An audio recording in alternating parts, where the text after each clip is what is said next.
सारे जग का करता तू, हे सतगुरु माँ परम पिता तू। इसी सारे जग का करता तू, हर कारज तेरा ध्यान रहे, जग करता गुणगान रहे।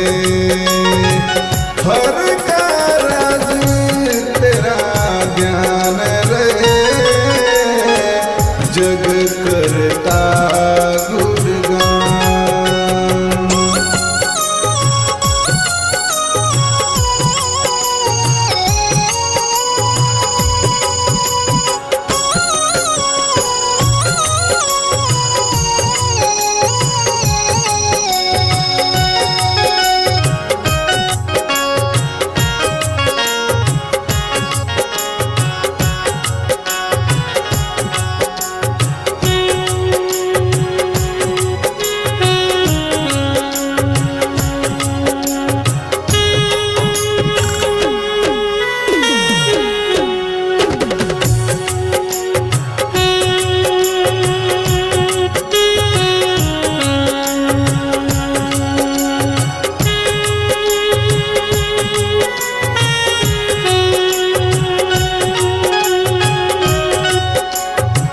पल पल में मैं करता रहूँ माँ तेरा ही शुक्राना।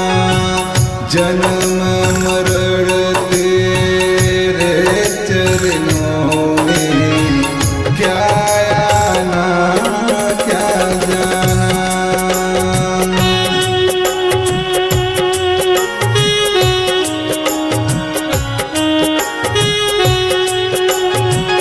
पल पल में मैं करता रहूँ माँ तेरा ही शुक्राना।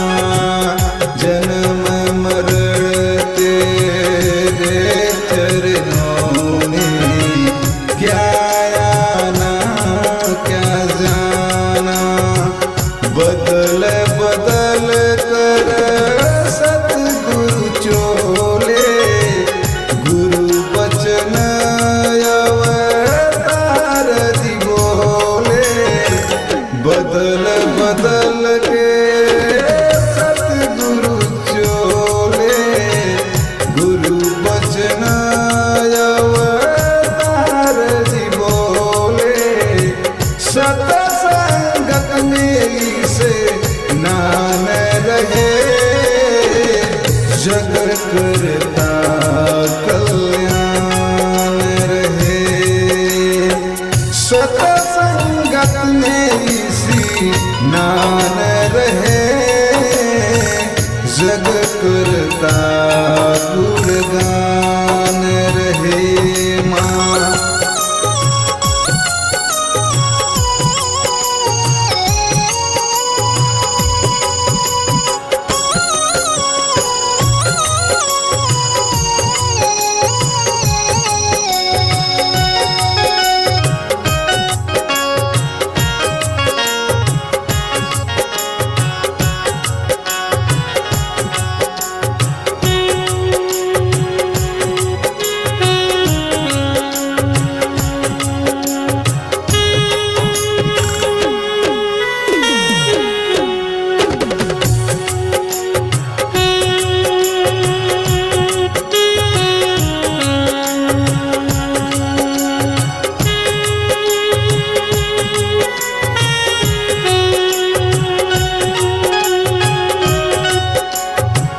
धन्य हुए सब पाके रतन धन, गुजरते रहे जयकारे।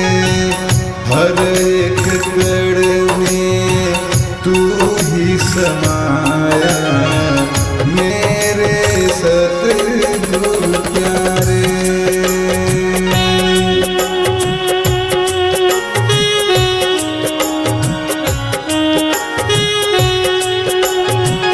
धन्य हुए सब पाके रतन धन गुजते रहे जयकारे।